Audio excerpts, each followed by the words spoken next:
Hey, everybody. Welcome to the Our Healing Voices podcast and YouTube channel. I'm Aaron Lehman, your host, and I'm really excited today to have Caroline Kothari with me.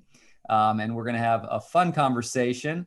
We go back a decade, and we both admitted at the beginning before we hopped on that the warm vibes was the attraction. I was like, Caroline, I just remember your warm vibes, and she said, I remember the same about you. So we're gonna have fun sharing. I'm excited to get to know you better today, and excited for the listeners to get to know you better. And if you are brand new to the podcast and YouTube channel, Our Healing Voices kind of came out of this desire within me to get to know people and have people share their stories and their voices. I think oftentimes in the rushed culture we are kind of all living in, at least in the Western world, where it doesn't seem like, when somebody asks you, hey, how are you? It doesn't seem like there's actually time that they have time to actually listen, right? Or vice versa. It can be even me, right? Sometimes I'll ask somebody in public, hey, how you doing? But maybe I don't actually have 15 minutes to listen or 30 minutes to listen, right? And so in this really fast, it feels fast paced culture, I'm just like, wait, can we slow down a little bit and hear each other's stories, hear each other's voices? We each have such important, unique voices. Caroline's journey, my journey, each of your journey, those of you who are listening, we're all so unique, and we have, we've got highlights and lowlights. We've got goodness and junk, and we're all kind of, we're these beautiful human spiritual beings on journeys. And I just was hoping that this podcast could be a place where we could get to hear each other's voices and hear new voices, and provide a space for people to courageously talk about their life journeys. So, and then the healing aspect of Our Healing Voices is, for a lot of us on the wellness journey, I know, Caroline, you and I, met at kind of like a hippie wellness camp is kind of how I think about it. This wellness world, sometimes it can feel a little bit lonely, and it can feel like, oh my gosh, I'm trying to like raise up my gratitude, right? I'm trying to I wake up in the morning and I'm like doing some gratitude lists, and I'm like, is anybody else doing this? Am I like the only one trying to practice gratitude daily, and I think that oftentimes this body, mind, spirit healing world, a lot of us can feel alone on that journey. And my hope with this podcast YouTube channel was to help us remember that there's a lot of people out there daily making choices. Maybe they're not exactly the choices I'm making or Caroline's making or you're making, but they're making choices to heal and improve and get better.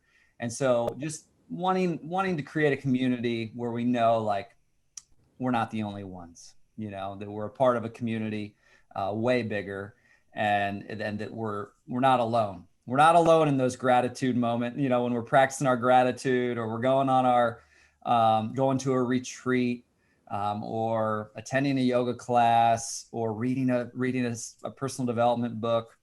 We're not alone. So if this is your first time, welcome. If you've been around before, welcome back. Excited to have you here. Really excited to dive in with Caroline today. Caroline and I met back in 2011 at a teen camp over in New York State. Those of you who are joining, New York is not just New York City. There's also like beautiful country. And we were at a camp up in the country, like an hour and a half north of the city. And it was such a mind expanding place for me, I know. And I would imagine for you, I would imagine it might pop in during our conversation today. But the camp right now it's Odyssey Teen Camp, is the camp. So if you are curious to learn more about the camp, definitely, I'll make sure I have links somewhere, because I definitely believe in what Odyssey is about and what Adam Simon created there. So we met there in 2011, then came back again in 2014. We were both back that summer as well.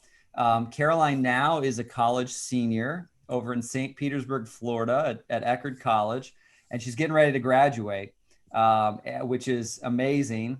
And I'm just like, I met you when you were eighth grade freshman year, and you were so warm and kind, and we would eat lunch and hang out together. You came to some of the workshops that Sara and I would lead, and that always made me feel good. And so, yeah, I'm just excited to get to know you better today, and for everybody to get to know you. So, starting off, drop us in a little bit. Tell us a little bit about your life journey up till now. As a college senior now. So, like, what's the life path been like for you? Where have you come from, Caroline? I have worked really hard to get to where I am today. Mm-hmm. I have uh, different learning disabilities Okay. that have been really challenging, but also have made me a stronger person. And I I've had uh, multiple tutors. I've had uh, academic accommodations, Mm-hmm. such as extended time, um, using a computer on a test Mm-hmm. instead of handwriting, quiet room, um, and access to notes. Mm-hmm. So those are some of the accommodations that have helped me in my academic journey um, as I work through my learning disabilities. Mm-hmm.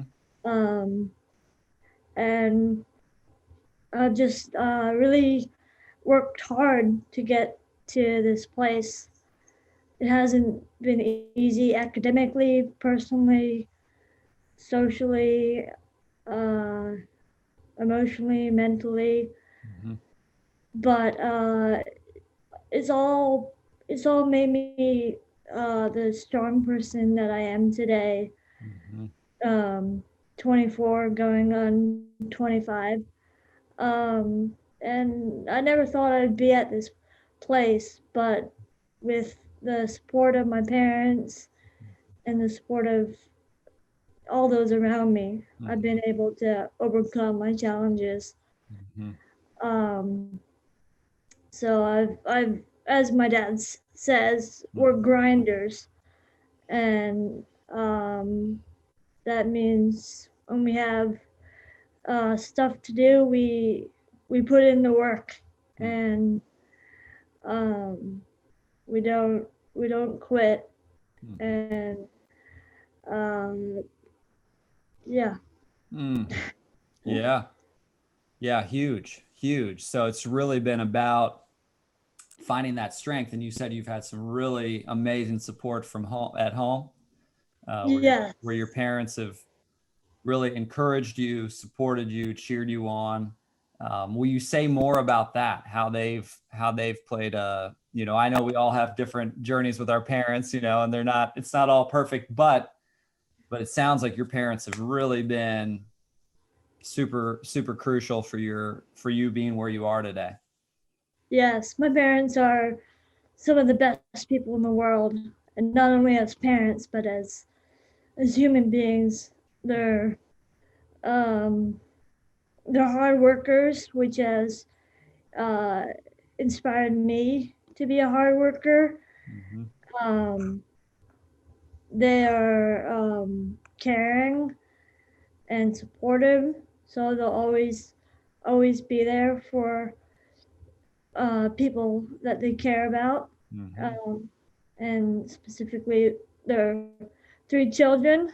Um, they're they'll drop anything um, if if we need something, Mm-hmm. and they give us great advice when we need it, and listen when we just want to vent. Mm-hmm. And they've just instilled in me um, some of the core values of hard work, of dedication, of love, Mm-hmm. of empathy, of just being there for people. Mm. It gets me emotional just listening to you talk about them. You know, I mean, sounds like they're that yeah, you scored big on your parent on your parents, right? I mean, wow, Did. that's awesome. And you also Yes. mentioned you have siblings, couple siblings. Yes, I have a twin sister. Okay. She's a investment banker, at first year analyst with Raymond James, Okay. in Chicago. Hmm. And my brother's a freshman at NYU. Okay. Um, and we're all very close. Mm. Um, Another thing my parents had instilled in me is the love of family, Hmm. and family always comes first. Hmm. Um, so Mm. wherever we are, I know we'll always be there for each other.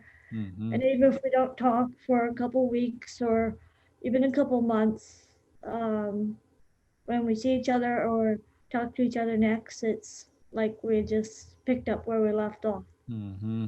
That's beautiful. That's beautiful. Yeah, what a gift to have family that you really feel supported by, care deeply about, and yeah, sounds like you got amazing values instilled, right? Where you said hard work and dedication, love, empathy. I mean, those are beautiful. And it, yeah, I mean, it doesn't surprise, when I first met you, it doesn't surprise me like that you had, you know what I mean? Like you showed up with such kindness is how when I first met you. So that's awesome that yeah, that your parents modeled that for you and and have shown up for you consistently over the years. Mm, yeah, so tell me like so the school journey, that so as you said, like with with the learning disabilities, like have that created some challenges, throughout that journey. Yeah, and you talked about feeling stronger now because you've walked through all of it. But yeah, could you give us a little glimpse at what that was? What that was like?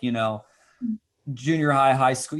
Even elementary. Like, what was the school experience like for you? Has it gotten better over time? Were there challenging times? Were there better times? I'm just curious if you'd fill us in a little more. Yeah, for sure. So when I was born with a cleft palate, a Okay. submucous cleft palate. So that's on the outside of my lip, or nose. So whenever I drink or eat, um, everything would go out my nose. Okay. So I had my first surgery at 2.5 years old, Mm-hmm. second surgery at 4.5 years old.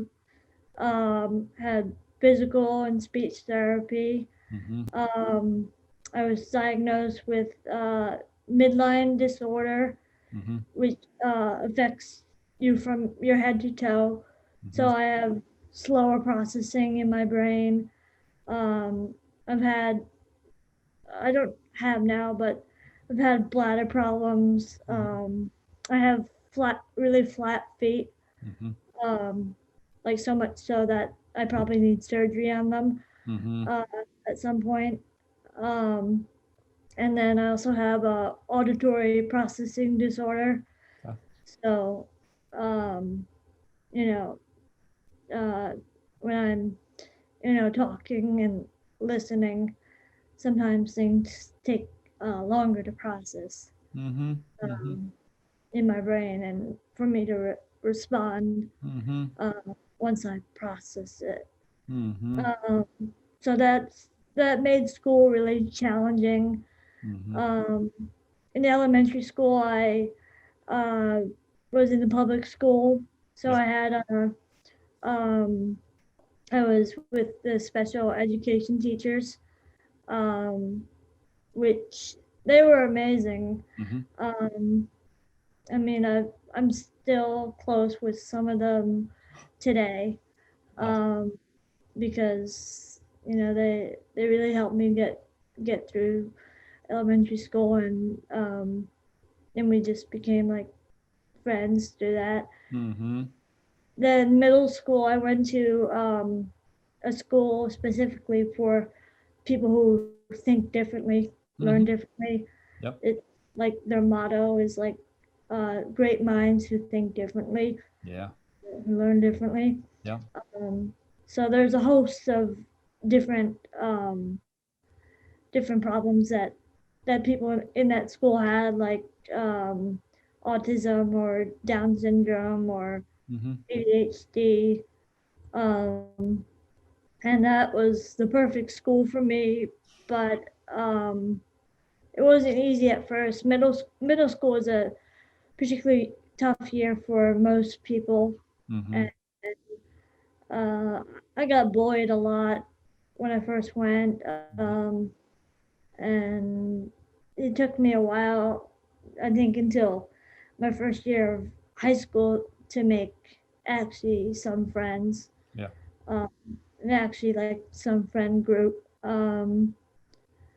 and um, yeah, the I just my motto was when I first went into the school was just to put my head down Mm-hmm. and just to work. Mm-hmm. And um, I mean, I got more social as time went on, but um, my main goal was about finding getting into a good college, Mm-hmm. and so I just worked and worked and worked. Mm-hmm. I'd I'd spend like school would end at like the normal time. I'd spend like 5 more hours there still doing my homework. Mm-hmm. Um, and then, but it was hard, but it was a good sense of hard Mm-hmm. because I mean we all have times in our life that we need to really work hard, put our head Mm-hmm. down and Mm-hmm. focus. Yep. Um, so it showed me like to be persistent, Mm-hmm. uh, no matter like what. Then college, I've been in college for 5 years now. Mm-hmm. So instead of four, I decided to do a fifth year. Mm-hmm. Um, I started at this school in North Carolina Yep. called High Point University. It was a good school, I would say, but it was not right for me just socially. Mm-hmm. Um, sort of clicky and more party focused, which all colleges are somewhat party focused. But if you weren't part of that crowd, there Mm-hmm. was no really other options for you, Okay. Yep. um, in terms of things to do or whatnot. Mm-hmm. So I transferred to where I'm at now at Creek College in St. Petersburg, Florida, my sophomore year. Mm-hmm. And this school has been, I mean, the best choice I made switching. I mean, being here also hasn't been easy. It was hard to make friends at first. I did start making a friend group, but then a lot of them ended up leaving. So now, like, within that friend group, like, only one is really left. Mm-hmm. And me and her are really close, so I'm very thankful for that friendship. Mm-hmm.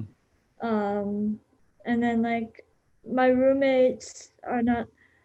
I have roommates now in like a suite, um, and they're great people, but we're not like. It's not like if we were not living together, we would be hanging out together. Right. Right. Um, just because we don't like I don't have much in common with them. Mm-hmm. Mm-hmm. One of them I have more in common with, but in general, like our personalities are very differing. Mm-hmm. Mm-hmm. But the school has been great. The class sizes are perfect for me. Mm-hmm. As I've gotten into my major, the class sizes have gotten smaller, which is really helpful for me. Um, and I've gotten the support from my professors that I needed to succeed. Mm-hmm. Um, and I still work, really hard when I need to. I mean, Mm-hmm. I'm not constantly working, um, and I'm really lucky to be where I am because I have like kayaking available to me. We have a waterfront, so I can kayak, I can wakeboard, I can hang out at the beach. Um, Awesome. so we have great outdoor weather to. I love being in nature. Mm-hmm. So whenever I can like do things like outside, um, like I want to do it. Mm-hmm. Um, and yeah, this. So I'm 2.5 months away from graduating, and just focused on finishing strong. Mm-hmm. And I'm also learning how to cook right now because we have like a full kitchen. So Mm-hmm. I've been uh, cooking a lot, and I'm learning how to become like a proficient cook. And Mm-hmm. since I've always been a huge lover of like different foods and stuff, different cultures and stuff, Mm-hmm. uh, I find it like very important to like start learning that.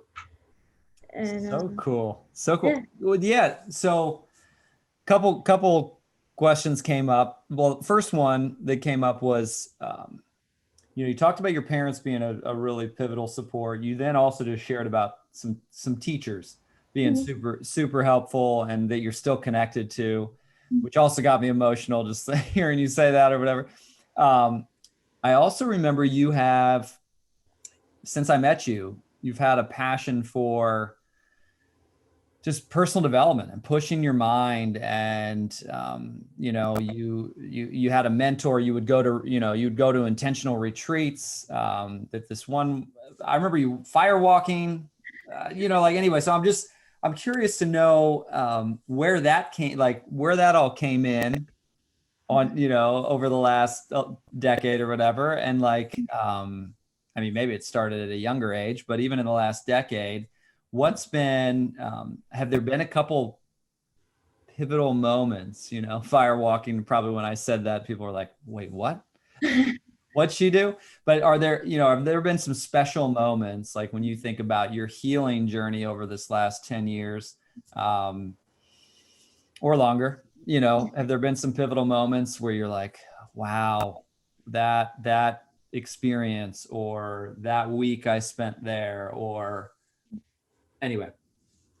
So firewalking has definitely been um, a pivotal moment uh, throughout my life for the past decade. So Mm-hmm. I started firewalking in 2010, um, and my mentor, who's now more my friend, my good friend Nancy Chernoff. Um, I met her there at camp, Mm-hmm. and the combination of identifying your fears and uh, like really breaking through them and looking at ways to turn them around, um, for them to be your strengths, Mm-hmm. um, rather than things that bring you down. Mm-hmm. Really had changed my life. Uh, Board breaking, arrow breaking, rebar bending, firewalking. I did that for every summer that I went to camp, which was, I think, 2010 to 2018, I think. Mm-hmm.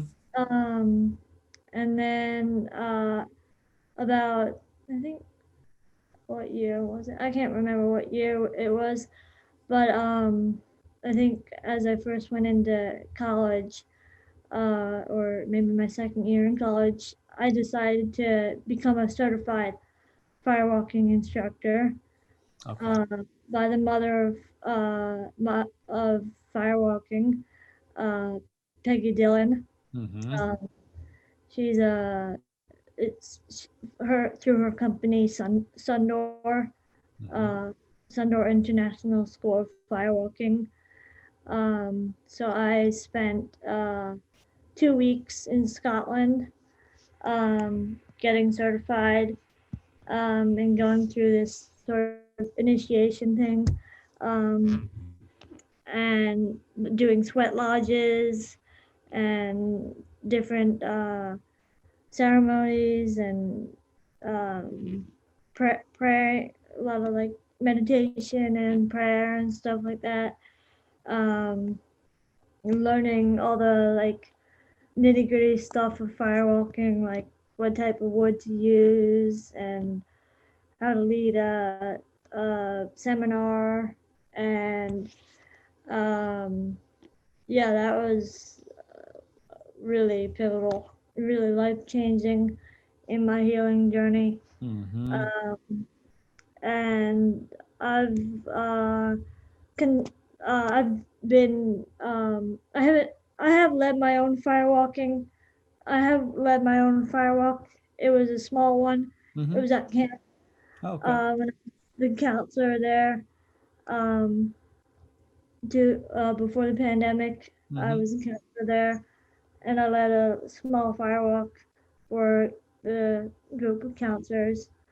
And then I also have been assisting with Nancy, so she's still not this year, but she's been still coming to camp, and I assisted with her the summer before the pandemic, and Mm-hmm. then also she leads her workshops up in Montreal where she lives. So I've been going up there to assist her and hang out with her for a few days. Mm-hmm. Um, and that's been really amazing because it's been so pivotal in my life, and then being able to spread it to others, and it has been like to see the transformative effects of firewalking um, on others is like really amazing. Mm. Wow. So Yeah. yeah, So say more. Like as you're sharing that, I'm like, oh yeah, I can only imagine. I've never firewalked, like, except in my you, dreams. Except in my dreams, no. So it's like, so what? Yeah. When you talk about, because that just scares. I mean, it's would scare most all of us, right? And yet you develop a mental. There's a mental strength that you find. How could you give us a little glimpse of like what are some of the keys? And not to say I'm going to go make my own little fire thing in the backyard tonight, and we're not recommending that to anybody. But I'm just, what would be, what are some keys? Yeah. yeah, it's really about like the energy um, within the group that you're in, doing like a lot of work beforehand to like get you to that point. So Mm-hmm. you spend like either a whole week or a whole day like doing different exercises to start moving past your fears, Mm-hmm. and it culminates in the firewalk at night. So you do the board break, you where you write down, everything that's holding you back and all your fears, and then you break through to the other side. Mm-hmm. And literally, it's a board break with your bare hand. You're breaking through uh, a board, Mm-hmm. um, and then the arrow breaking, um, and you also get like a henna tattoo on your arm. So you like pick something that like that you want to work on, Mm-hmm. And like change belief about yourself. Mm-hmm. So if you have the belief that you're weak, you can change it to I am strong Mm-hmm. and put it on your arm, and then you take an arrow to the this point in your Mm-hmm. throat. Mm-hmm. You put it on a board, and then you puma arms, and then you snap the arrow in half, Wow. and then the rebar bend, which is one of my favorite exercises because at camp it took me about 4 years to actually get it, Okay. and when you actually do it for the first time, it's like just so amazing. Mm. So you have a metal rebar on your soft spot on your neck, Mm-hmm. and then with someone else on the other side, and then you both like speak about your affirmation beforehand, and then you do puma arms, and then you walk in, it bends, and you hug each other. Jeez. And then the Wow. firewalk is basically the culmination of all that.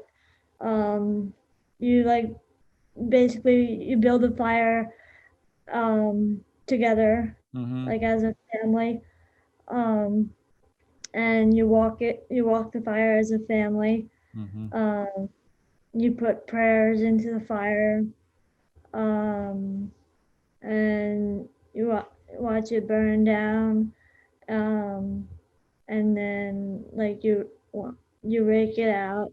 Someone rakes it out, Mm-hmm. and then um, you sing songs as you're all walking, Mm-hmm. um, and then you hug every person that walks, Mm-hmm. um, and they like speak about their affirmation, but before they go Mm-hmm. over the fire.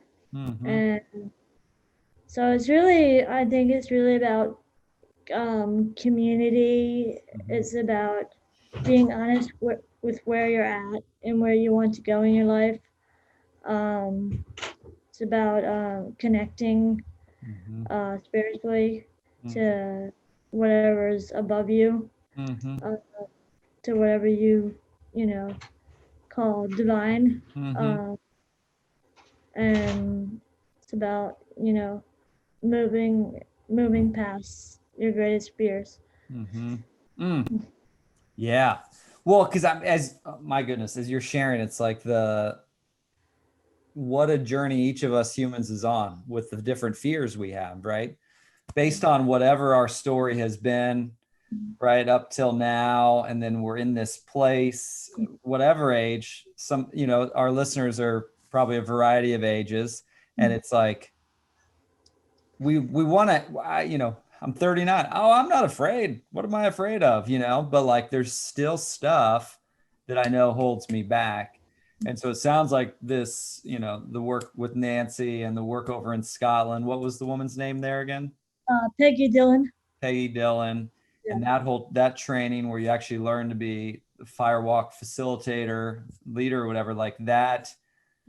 It sounds like that's been game changing for you, just to keep your shoulders back, to stay strong, knowing that you can do scary things, Oh yeah. right? You could just you can overcome, you can make things happen that your mind, Exactly. right?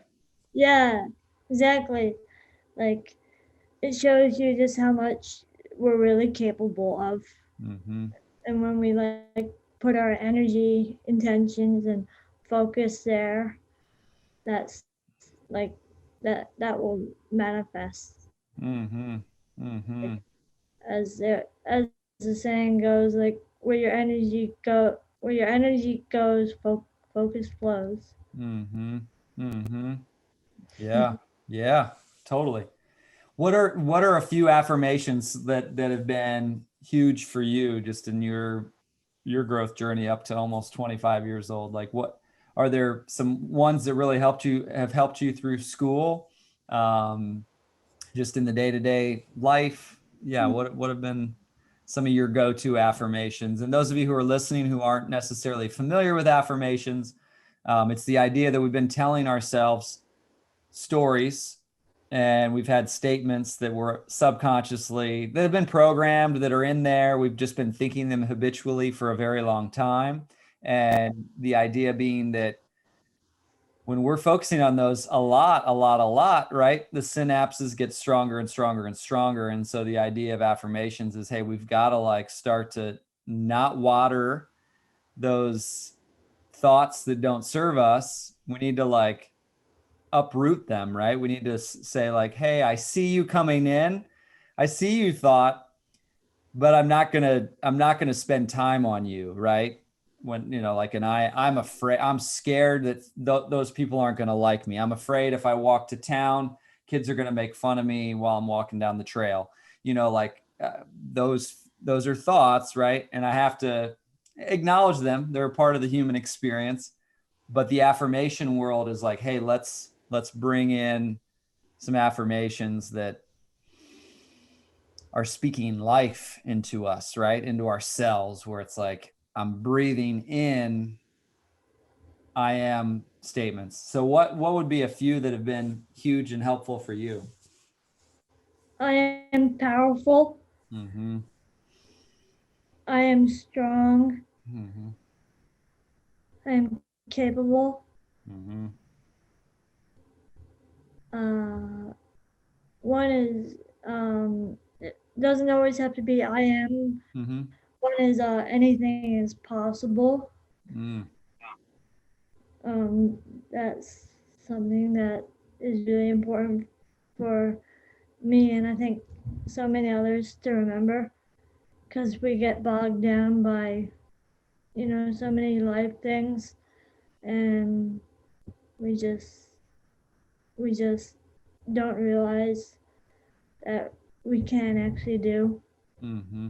whatever we put our minds to. Mm-hmm. Mm-hmm.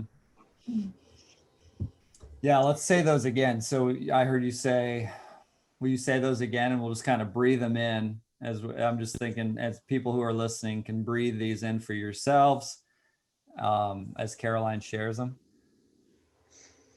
I am powerful. I am strong. I'm capable. Anything is possible.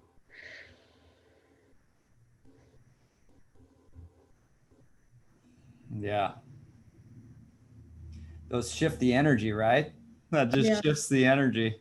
Mm-hmm. Like some days I'm in that state, and other days I am not in that state. And you could tell the complete difference, right? Where it's like, yeah. All of us, deal with trying to shift our states constantly, because life can impact us Mm-hmm. in so many ways. Mm-hmm. Totally. Totally. Caroline, one of the things that I've been learning a lot in therapy here the last year, which has been helping me, is I think you'll appreciate this. The journey, right? A lot of us, like in the wellness world, I want to be in gratitude all of the time. Right? I want to be happy all of the time, joyful all of the time. And the therapist has really been working with me and just saying, hey, Aaron, it's okay to be human. It's okay to have these other emotions too. Like like you said earlier, you talked about your parents and how sometimes they just listen to you vent. Sometimes you just need to vent, right? Sometimes I just need to pull out my journal and feel sad for a bit, and feel those feelings, and I think that's been something I've really been grateful for in the last year of therapy, is like, because sometimes I'm so focused on affirmations, right? Feed my mind the right stuff, right? I'm like listening to all this music so I don't have any negativity, or whatever. And yet then then I have my human moments where I'm like, no, I'm definitely still human. Definitely also a human. I'm definitely this spiritual being, but I'm also a human, Yep. Um, Yep. we're Yeah. living. We have to ground ourselves in our human bodies, but also be in our human bodies, but not be so bogged down by the human world that we have to Ooh. be also, focusing on our spiritual world.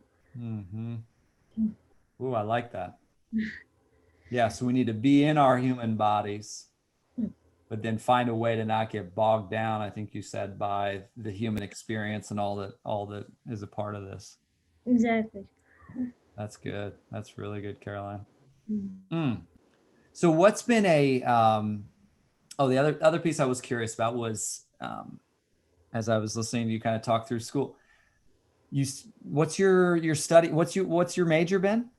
What have you been Religious studying? studies. Religious studies. Um, and this major is really like the perfect fit for me. Like most people think religious studies is about studying religion Mm-hmm. and like stuff like that, Mm-hmm. which part of it is, but um, really it's about studying people and um, how they act um, today and in the past, Mm-hmm. and that people have always gone about living life different ways. Yeah. And a lot of people ask me, like, when you're studying religious studies, they're like, what do you think is the best religion? What religion do you like the most? Right. But that's like not a fair question because like it's not about any of the specific religions. It's about seeing like you know all people do religion, um, even if they're not religious. Like there's ways we make meaning in this world, um, and that is part of religious practice, your own religious practice. So like there's the difference of big R religion, which is like institutionalized religion, Okay. and small R religion, which is like the little everyday things that make define and impact your life. Mm-hmm. So like food. Food is a big commonality in Mm-hmm. all cultures, in all traditions. So the way we make community with food and the different food practices that we have, if we're you know really interested in caring about you know having good food that we like that tastes good, or if we're more like abstaining from food. Mm-hmm. There's many different ways to practice, to have food be a part of meaning in your life. Mm-hmm.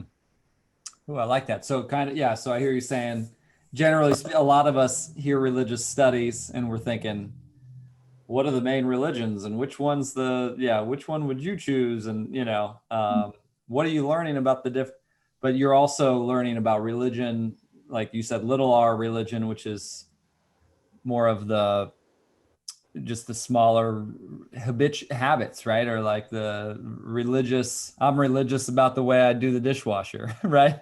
The way I empty the dishwasher, right? The different daily habits, the little r religious things and also about meaning. You talked about food um, Yeah, there at the end. yeah, Caroline, exactly. yeah, yeah, yeah.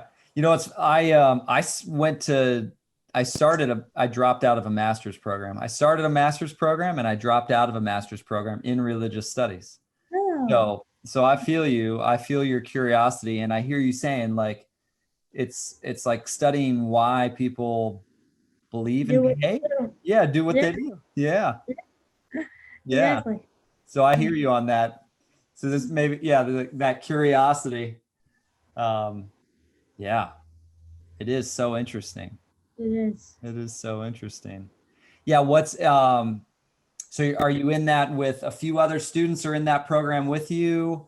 Or it's what's, or are you the, anyway, I'm curious to know who's in. It's a pretty small major. Yeah. Um, but I have like in my like senior comps class, I have a few people that um that have gone through like the major with me. Yeah. Uh, and like we have like discussions about books we read, but also like our learning journey through this major. So yeah, Mm-hmm. it's a small major, which I like because then there's more personalized attention in classes and Mm-hmm. working with professors.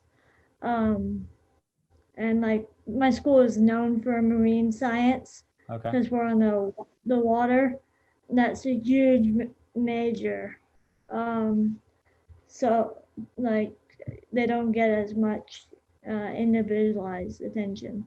Okay. It's Gotcha. really popular here, but I mean it's just a lot. Mm-hmm. Yeah. So you're kind of, you're in a sweet spot where you get to kind of have more individualized attention with professors and just be able to have those discussions with classmates where, Yeah, yeah, you discuss what you read and that sort of thing. That's awesome. That's awesome. yeah. Has there been any, as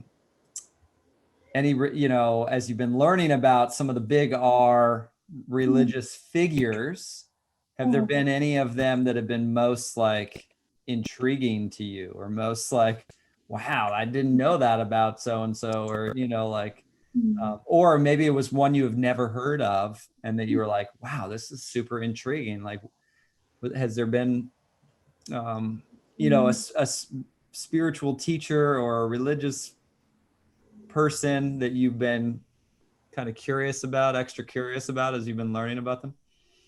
I don't know specifically like a specific religious figure, Yeah.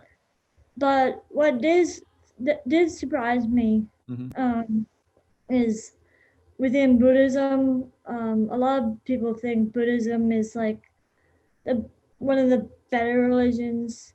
They characterize it as like more peaceful and Hmm. such like that, and it has those elements. But like I've just been learning about like some of the sex abuse, like sexual misconduct that happens within these communities.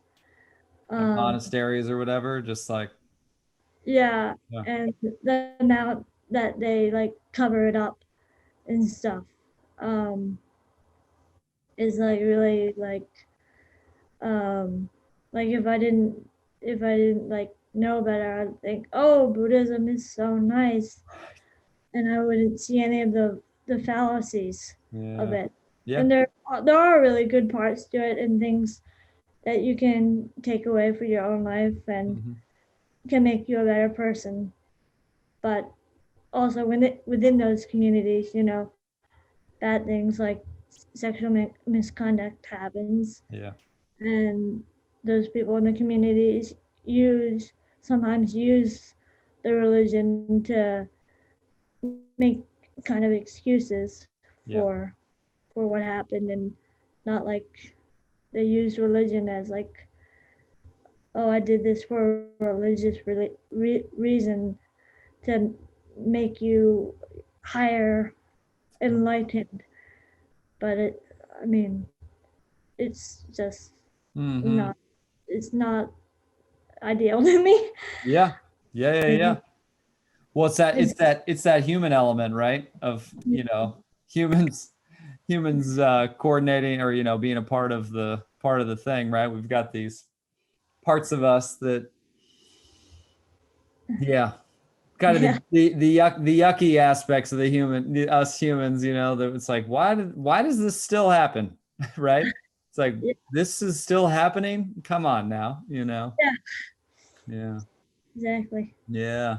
Yeah, that is interesting. It is it I too, as I have learned about Buddhism, is it's been like, I definitely kind of had it on this, oh, they're all so peaceful, and then I have my own like, well, I think there's a perception that Buddhism also is just kind of relaxed religion. Like there's no rules, right? That's definitely, yeah, it's so like strict.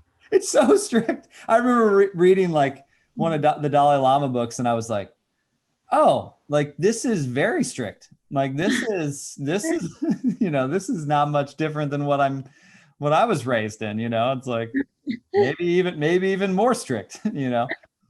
Um, but I think maybe some of the Buddhist, like you said, some of the values or the energy of it is, I don't know, maybe feels more accepting or something to a lot of people. It feels more, I don't know, to Right. like, but then when you learn it, you learn about it, it's like, okay, it's also, yeah, Flawed. yeah, it's also flawed. Yep. Yep. Yeah. Yeah. Yeah. Huh. Cool. You mentioned cooking a couple times today, so I'd be curious to hear you share a little bit about. So yeah, you're kind of diving in, learning to cook right now. What are some of your favorite foods of all time? And like, what foods are you most excited about learning how to prepare? Like where you're like, okay, I want to learn how to make this meal, or that, is there a meal that you're like have a goal to, be able to prepare and make really yummy? Well, my favorite food is Indian food because Okay. that's the culture I grew up on. Okay. Um, so my mom, my grandma taught my mom how to cook Indian food, and now my mom has taught me. So I make some of the dishes that we make at home, Mm. like chickpeas, also known as chana masala, Mm-hmm. but not in the traditional restaurant sense of chana masala. Okay. There's a like a preparation for it.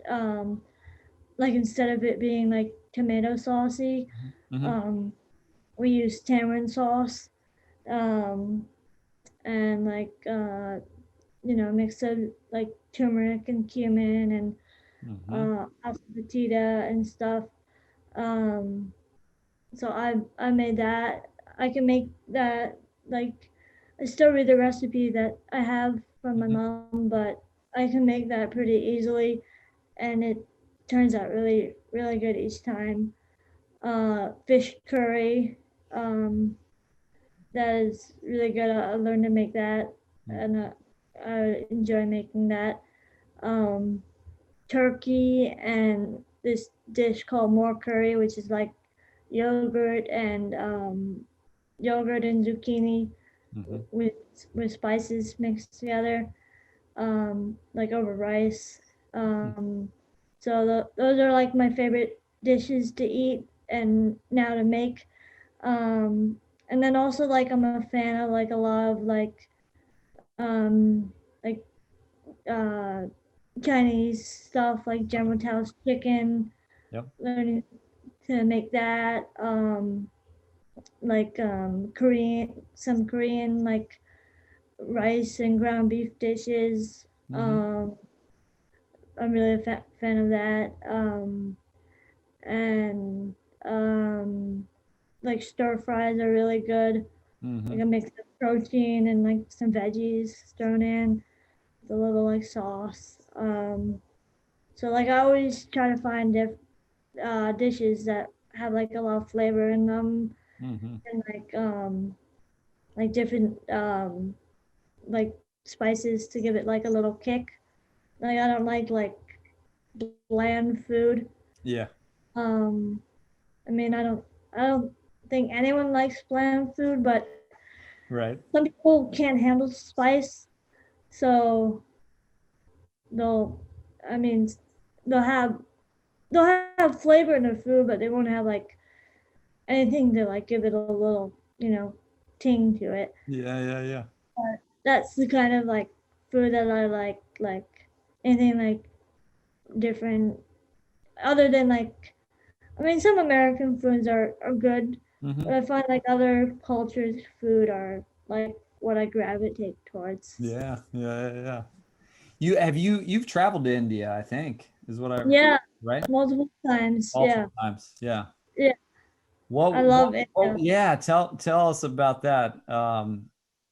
What's that like when you go there? Do you still have family there? Do you see are Yeah, you family too, or what? Yeah, yeah. yeah, I have a lot of family there, Mhm. in different parts of India, in the north and in the south, Okay. because my grandma's from the south and my grandpa's from the north. Um, so I've been to both, and I see a lot of family when we go there. And India is like really like amazing. Like it's so like there's so many different parts of it, and each part is so different. Mm-hmm. Um, and I've gone for like a couple weddings Mm-hmm. because I have cousins who are now like getting married, or have gotten married, and some are still getting married. The weddings are like huge, and they're like a lot of eating and and like a lot of dancing, and they're Mm-hmm. very very festive and fun. Um, so yeah, I love the Indian weddings. Mm-hmm. Um, and yeah, I just love being there, like seeing my family and having like some of the best, like in my mind, some of the best food in the world. Mm-hmm. Uh, and like really like homemade, um, and like yeah, they just put so much like love and like care into their food, and it's all like really good. Like Mm-hmm. my grandpa's side is all vegetarian, um, because they're Jain, so Okay. they don't eat meat or Yep. like harm any animals in any ways. And then my grandma's side is meat eating, Okay. so we have a mix of both in the family, Mm-hmm. uh, which I think is really cool to have both. Um, so yeah, it's Totally. amazing. Oh, that's awesome. That's awesome.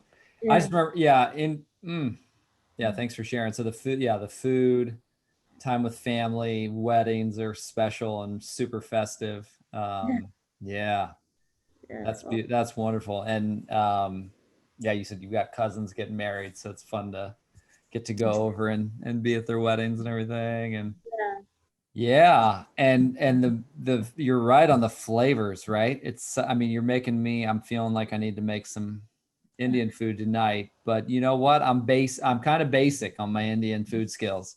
So I may need to send you a message after we get off here and Send get a you a few simple recipes. recipe. Yeah. Yeah.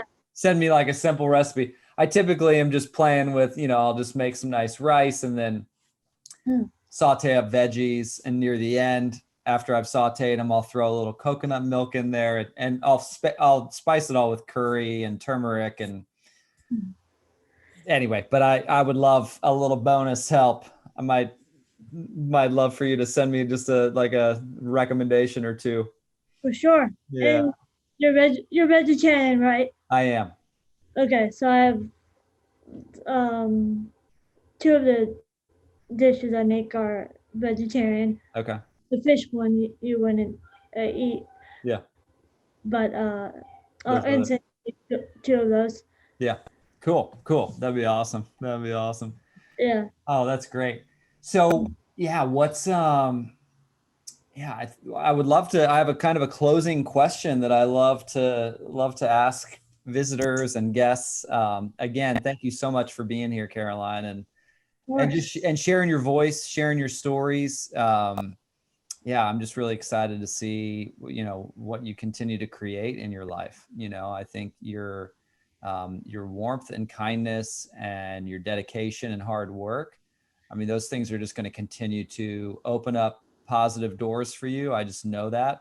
Thank you. Yeah, and I just believe in you, and yeah, just thankful to know you, and really grateful for you to hop Thankful on for here. you too. Yeah. So my final question is, and you've shared pieces of wisdom throughout, but what, like, if you were on a stage in front of 20,000 people, Uh, and they had all come there, and they were like, all right, Caroline, we're ready for What must I know? What do I need to shift? What, what you could just go with 2 or 3 big wisdom pieces that have helped you.